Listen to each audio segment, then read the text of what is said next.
कल एक प्लेन हादसा हुआ जिसमें महाराष्ट्र स्टेट के deputy chief minister Shri Ajit Dada Pawar की मृत्यु हो गई। और ये बहुत दुख की घड़ी है। आज देश अजीत दादा पवार जी को श्रद्धांजलि दे रहा है। वो एक बहुत सीनियर नेता थे।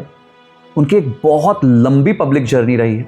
लोग उन्हें बहुत पसंद करते थे और एक ऐसा नाम थे वो जो महाराष्ट्र की पॉलिटिक्स से गहरी तरीके से जुड़े हुए थे। और ये दुख बारामती के जो लोग हैं, जो उनकी कॉन्स्टिट्यूएंसी के लोग हैं, उनके लिए बहुत बड़ा है और इस दुख को समझना, महसूस करना जरूरी भी है।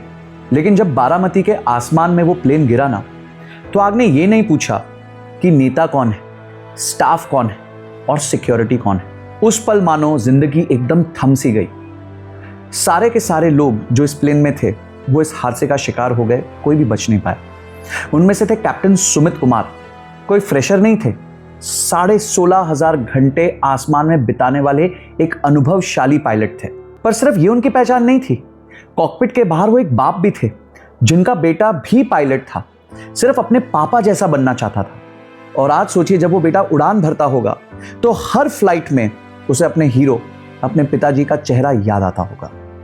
और उस प्लेन में थी कैप्टन संभवी पाठक, जो सिर्फ 25 साल की थी, एक आर्मी ऑफिसर की बेटी थी जिन्होंने न्यूजीलैंड तक जाकर अपनी ट्रेनिंग ली थी। उन्होंने अपना लाइसेंस कमाया और अपने जिंदगी के सपनों की उड़ान भरी। उसका आखिरी मैसेज कोई स्पीच नहीं था, बस एक सिंपल सा मैसेज था, गुड मॉर्निंग दादी।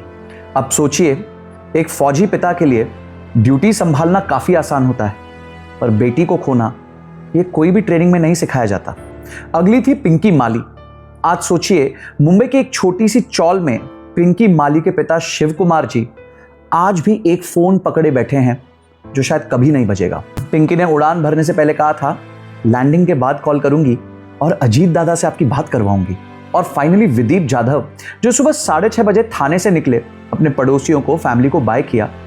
न्यूज कैमरा के लिए वो सिर्फ एक सिक्योरिटी गार्ड थे, पर उनके 2 बच्चों के लिए वो दुनिया के सबसे जरूरी आदमी थे। देखिए, एक छोटे फ्लैट के डाइनिंग टेबल की खाली कुर्सी का दर्द उतना ही गहरा होता है जितनी किसी पैलेस का होता है।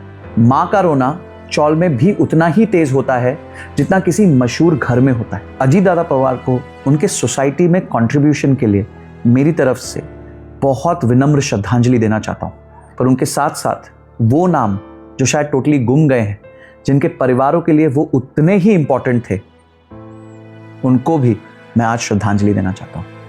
तो दोस्तों, जय महाराष्ट्र, जय हिंद।